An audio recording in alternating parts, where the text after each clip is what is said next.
Selamat sejahtera, kami kumpulan 8 dan akan membincangkan tentang inisiatif rendah karbon di kalangan masyarakat di Malaysia.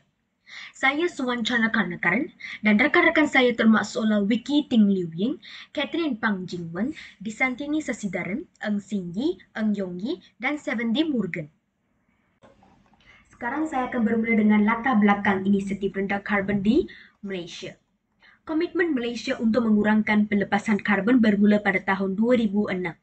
Pada tahun 2009, dalam mesyuarat Konvensyen Rangka Kerja Pertubuhan Bangsa-Bangsa Bersatu mengenai perubahan iklim di Copenhagen, bekas Perdana Menteri Malaysia Najib Razak mengumumkan bahawa Malaysia akan meneruskan pengurangan 40% dalam intensiti pelepasan karbon menjelang tahun 2020. Sejak itu, beberapa dasar dan pelan strategik telah perlahan-lahan mengubah hala negara ke arah masa depan yang kurang karbon intensif. Ini termaksud penambahan biodiesel sawit dalam bahan api diesel, penubuhan pihak berkuasa pembangunan tenaga lestari sedar untuk menggalakkan penggunaan tenaga boleh diperbaharui dalam penjanaan tenaga. Seterusnya, promosi penggunaan pengangkutan awam sambil menghadkan pemilikan kenderaan persendirian dan juga menggalakkan penggunaan teknologi hijau. Seterusnya, status semasa inisiatif rendah karbon di Malaysia. Sehingga 2019, negara kita dapat mengurangkan kadar intensiti pelepasan karbon kepada 33%. Namun, sokongan tambahan dalam bentuk pembiayaan iklim dan pemindahan teknologi boleh mendorong penyakarbonan selanjutnya. Pada tahun 2021, Perdana Menteri Malaysia memperkenalkan Rancangan Malaysia ke-12, RMK-12, merupakan inisiatif yang akan membawa kepada pengurangan karbon. RMK-12 ini telah menggariskan laluan Malaysia ke arah pelepasan sifar bersih.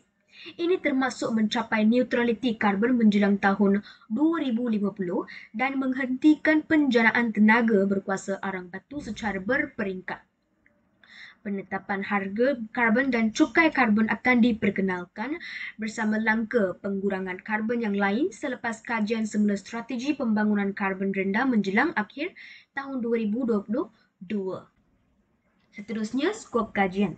Kajian ini dilakukan terhadap masyarakat umum yang berumur 18 tahun ke atas dan terdiri daripada pelajar Universiti Kebangsaan Malaysia UKM dan luar UKM. Manakala jumlah peserta yang digunakan dalam kajian ini adalah sebanyak 70 responden. Sekarang saya akan meneruskan dengan permasalahan kajian.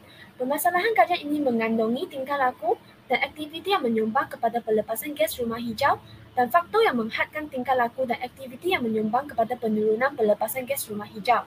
Yang pertama ialah pembakaran secara terbuka dengan tujuan penerokaan hutan dan pertanian pindah. Pokok-pokok yang dibakar akan menyebabkan pelepasan gas karbon dioksida dan juga haba terperangkap di udara dan menyebabkan pelepasan gas rumah hijau. Yang kedua ialah penggunaan kenderaan bermotor, iaitu pembakaran bahan api fosil seperti minyak petrol dan diesel daripada kenderaan bermotor akan menghasilkan gas karbon monoksida, nitrous oksida dan hidrokarbon menyumbang kepada pelepasan gas rumah hijau. Yang ketiga ialah pihak majikan bagi industri yang tidak memasang penapis asap pada cerobong kilang. Ini akan menyebabkan pelepasan gas karbon dioksida dan monoksida dan menyebabkan kesan rumah hijau. Yang keempat ialah aktiviti pertanian dan penternakan. Contohnya penggunaan racun serangga dan baja kimia secara berlebihan dan tanpa kawalan akan mengeluarkan gas metana dan aktiviti pertanian serta emisi gas daripada haiwan penternakan seperti kambing dan lembu-lembu biwi akan mengeluarkan banyak gas rumah hijau terutamanya gas metana. Yang kelima ialah penggunaan klorofluorokarbon iaitu CFC dengan banyak seperti penghawa dingin, aerosol dan peti sejuk. Pelepasan gas yang mengandungi karbon klorin dan fluorin telah menghalang dan merangkap haba bumi daripada terbebas keluar ke angkasa. Akhirnya ialah aktiviti perindustrian.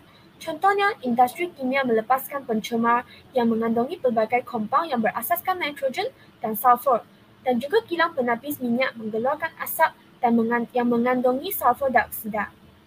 Salam sejahtera semua. Hari ini saya ingin mempersembahkan objektif kajian kami. Objektif kajian pertama kami adalah untuk mengenal pasti faktor utama berlakunya peningkatan pelepasan gas rumah hijau iaitu greenhouse gas. Objektif kedua kami pula mengenal pasti impak utama terhadap peningkatan pelepasan gas rumah hijau.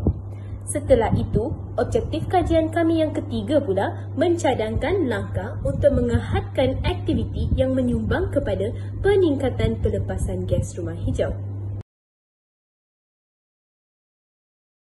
Okay, so untuk hasil dan perbincangan pula, berdasarkan daripada Google Form yang telah kami edarkan kepada seramai 70 orang mahasiswa, kebanyakan faktor yang dipercayai oleh mahasiswa berlakunya peningkatan pelepasan gas rumah hijau ialah disebabkan oleh faktor peningkatan pelepasan karbon dioksida ke atmosfera. So, sebanyak 58 orang iaitu seramai 82.9% mempercayai bahawa peningkatan pelepasan karbon dioksida ke atmosfera ini akan meningkatkan pelepasan gas rumah hijau. Dan hal ini dapat disokongkan lagi menurut Kementerian Sumber Asli Alam Sekitar dan juga Perubahan Iklim pada tahun 2023, gas-gas daripada kesan rumah hijau adalah termasuk karbon dioksida yang terdapat di atmosfera bumi kita.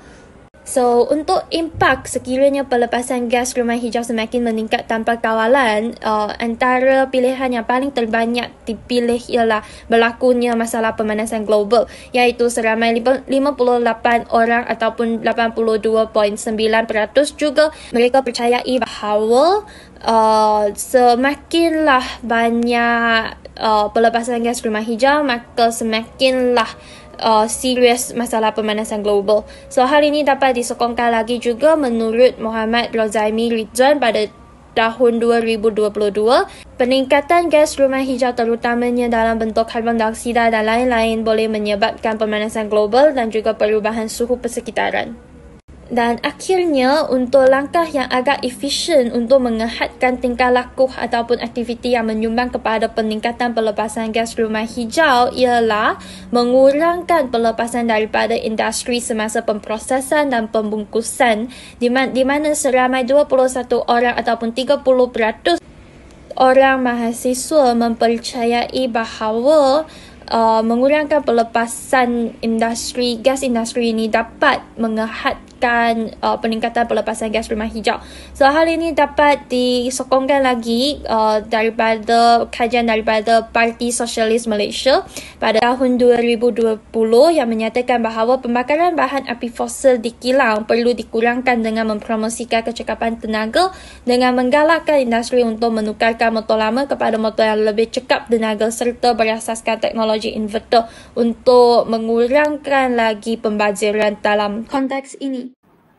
Kesimpulannya, perubahan iklim pada masa kini merupakan fenomena yang nyata dan ia memberi kesan seperti menjejaskan kesejahteraan masyarakat. Selain itu, masyarakat tidak dapat hidup dengan damai serta dengan masalah ini, pelbagai masalah yang lain akan muncul. Apabila ia tidak dikawal dengan lebih baik, maka ia akan memberi kesan kepada semua sektor iaitu ekonomi, sosial dan alam sekitar. Oleh itu, pihak berkenan hendaklah mengambil langkah pencegahan terhadap pelepasan gas rumah hijau supaya kesejahteraan masyarakat dan alam sekitar lebih menjamin. Sekian, terima kasih.